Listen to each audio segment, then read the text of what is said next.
का लाडला बेटा जो है।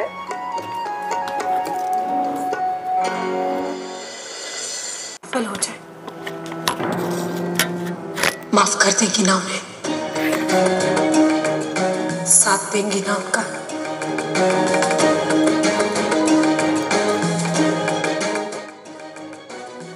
ए तनी सुना का है बोली। तनी मस्त पकौड़ी बना तू ता। ठीक बाबा बना दे। थोड़ा हरियर मिर्चा और धनिया डाल के खटाई उटाई मिला के तनी मस्त चटनी पिसाता। चटनी नहीं पिसा पाई। काहे ना पिसा पाई? आपसे कहले रहनी 4 दिन से मिक्सर खराब बा, बनवा दी बनमौली।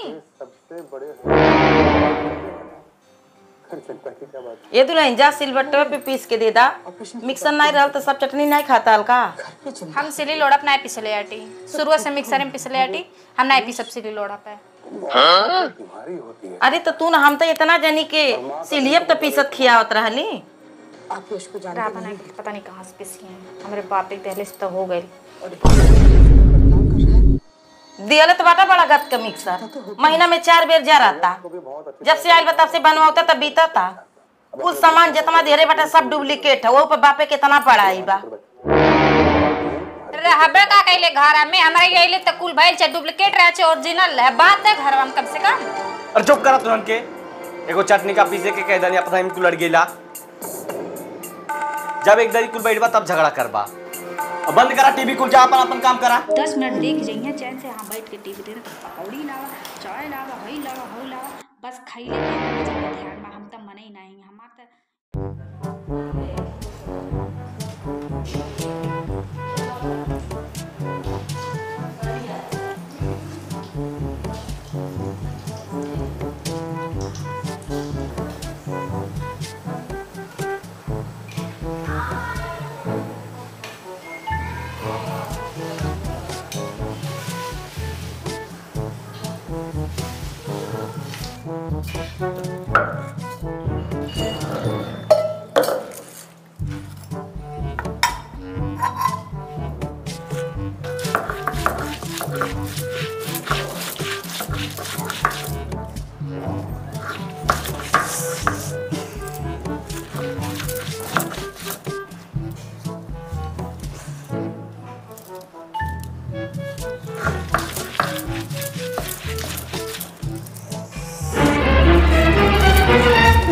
से ना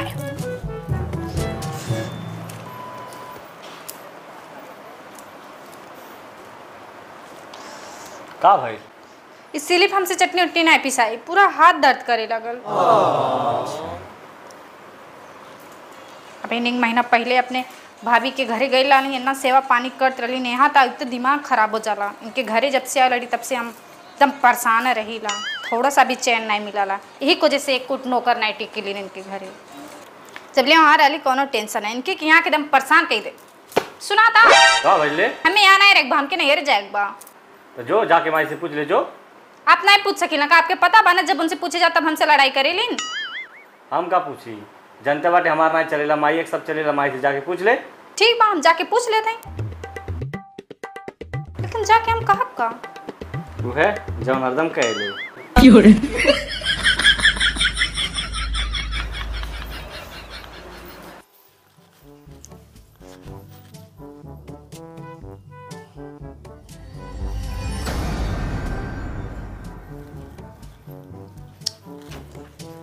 अम्मा जी का हो दुल्हन?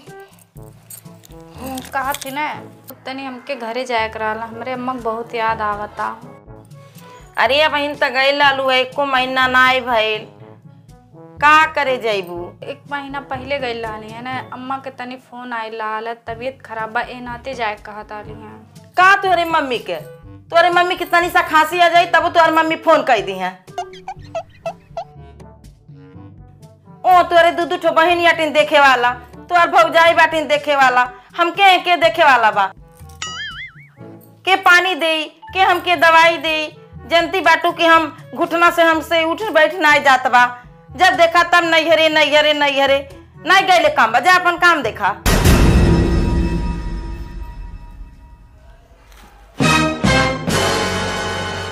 दवाई के लिए दिन जहर दे दे अपने फायदा नाते सब हमके नहीं कह जाते, जैसा लगा था सब हमके खरीद ले बा।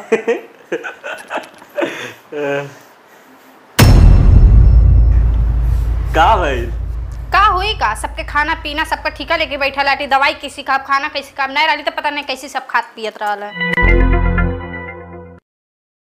अच्छा कुछ हो जा हम जाब त जा, बस हमार मोबाइल कहाँ बा?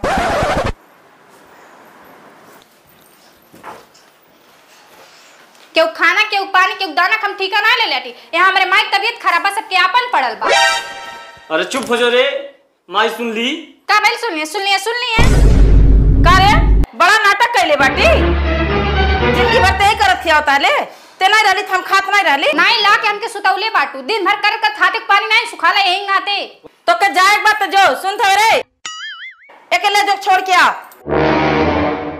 काहे हो जाइए छोड़े, हमार भाई आता हम चल जाबे। का भाई अपन तोर भाई आता बुला ले जो। हाँ, ते ठीक चल बा। जाबी तो हमारे घर का झगड़ा शांत रही। जो तो के जाए बात है।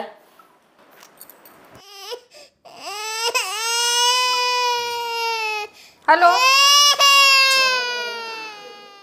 खा बाबू, है पकौड़ियों कड़िए खा। अरे शर्मात का है बेटा, खा।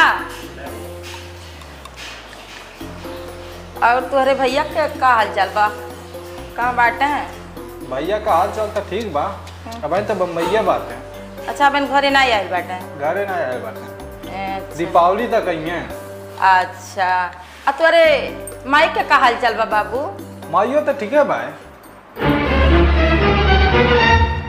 ठीक बाटीन? कहाँ ठीक बाटे? हम लोग फोन के लेने तबीयत खराब बा। चला उठा। हाँ अच्छा हम चलत बाटी। खुश रहा बाबू, खुश रहा।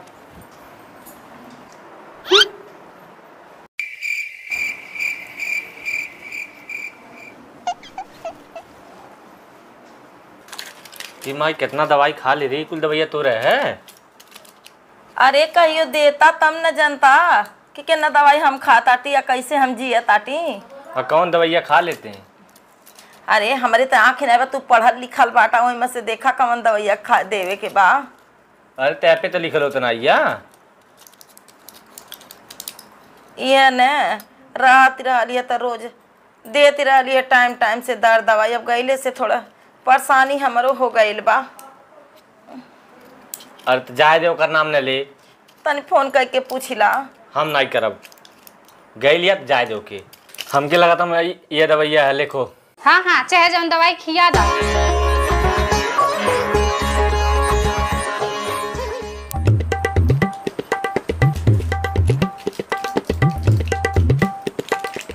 का करे आ गईलू?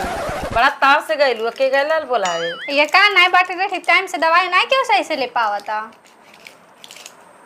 खाना तो बनल नहीं हुई, बिना खाना के सब दवाई खाता। चलो टीबा खाना बनाओ थी तब दवाई देते हैं। बैठा बाबू बैठा, ले आओ सब्जी वब्जी हम ही काट दे, ले आओ। अच्छा हेलो, हम आवा थी, कुछ मदद करा देती।